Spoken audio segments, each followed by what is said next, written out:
Ето, колеги, натварихме бидоните.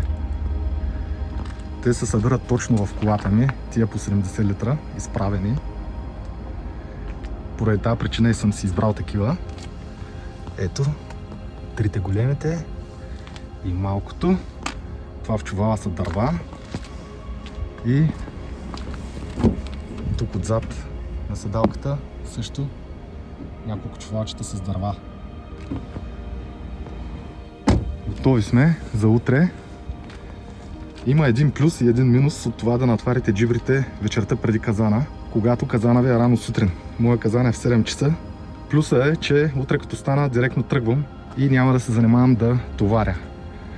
Минусът обаче е, че през нощта температурите ще паднат, материала ще изтине и ще отнеме повече време и повече дърва, за да тръгне и излезе ракията.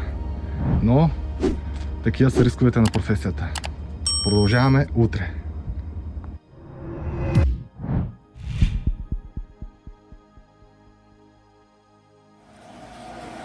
Ето го казана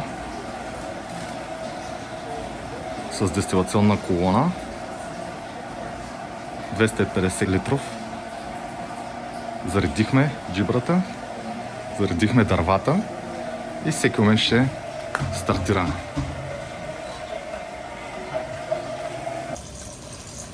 Вече сме в играта. След 2 часа потече 80 градуса.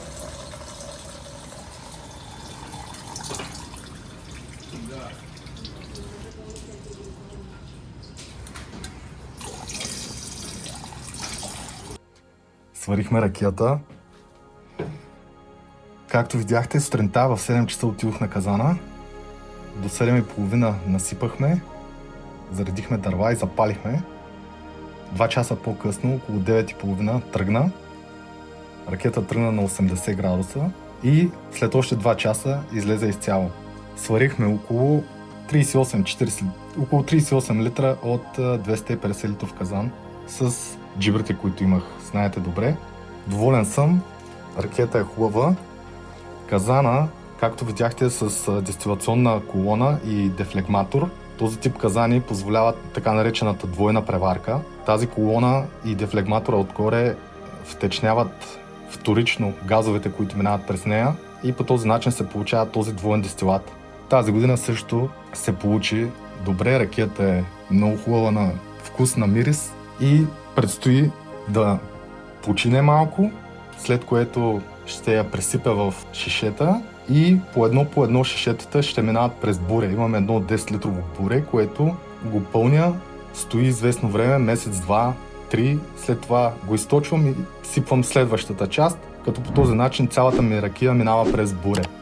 Аз се обичам по този начин, става хубава пивка и много по-добре, отколкото да стои просто в шише.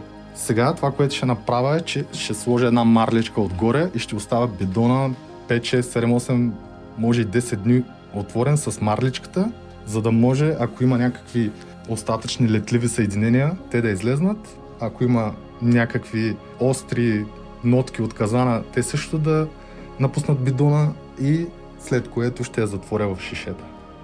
Така ще оставя ракията седмица до 10 дни. Не се притеснявайте, няма да избяга градуса. Забравих да ви спомена, че общия градус на ракията е 75-6, премерена с спиртомера на казанджията. Той е хубав, професионален и мога да разчитам на него. Ето го буренцето, колеги. В него сипвам всичката си ракия.